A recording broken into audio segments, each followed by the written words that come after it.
السلام علیکم۔ عذاب قبر کا ایک واقعہ۔ حافظ ابن رجب حنبلی رحمہ اللہ نے اپنی کتاب احوال القبور میں لکھا ہے کہ ایک صاحب نے ذکر کیا کہ میں اپنی زمین پر کام کیا کرتا تھا۔ ایک دن شام کے وقت جب میں گھر کی طرف واپس جانے لگا تو راستے ہی میں مغرب کا وقت ہو گیا۔ راستے میں قریب ہی ایک مقبرہ تھا۔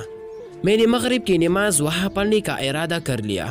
چنانچہ میں نے اور میرے ایک دو ساتھیوں نے وہاں جا کر مغرب کی نماز ادا کی، اور مغرب کی نماز ادا کر کے شام کے معمولات اور تسبیحات وہی بیٹھ کر پوری کر رہا تھا۔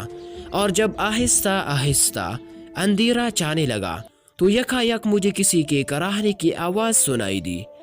میں نے ادھر ادھر دیکھا تو کچھ نظر نہ آیا۔ تھوڑی دیر کے بعد پھر ہائے ہائے کی آواز سنائی دی، جس کی وجہ سے میں ڈر گیا اور میری رونگٹیں کھڑے ہو گئی۔ پھر جب میں نے آواز کی طرف دھیان لگایا تو قبر کے اندر سے آ رہی تھی۔ میں قبر کے پاس گیا اور اپنے کان قبر سے لگائے تو قبر کے اندر سے ہائے ہائے کے آواز کے ساتھ یہ آواز بھی آ رہی تھی کہ قد کنت اصلی و قد کنت اصوم، یعنی میں تو نماز بھی پڑھا کرتا تھا اور روزے بھی رکھا کرتا تھا، پھر مجھے یہ سزا کیوں دی جا رہی ہے؟ اور اس کی آواز ایسی دردناک تھی کہ میں بیان نہیں کر سکتا۔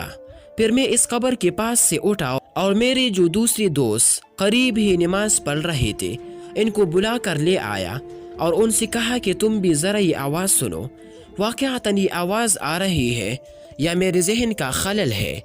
جب انہوں نے کان لگائی تو ان کو بھی یہ آواز سنائی دی۔ انہوں نے بتایا کہ سچ مچ آواز آ رہی ہے، تمہارے دماغ کا خلل نہیں ہے۔ بہرحال اس روز تو ہم جلدی سے اپنے معمولات پوری کر کے واپس چلے گئے۔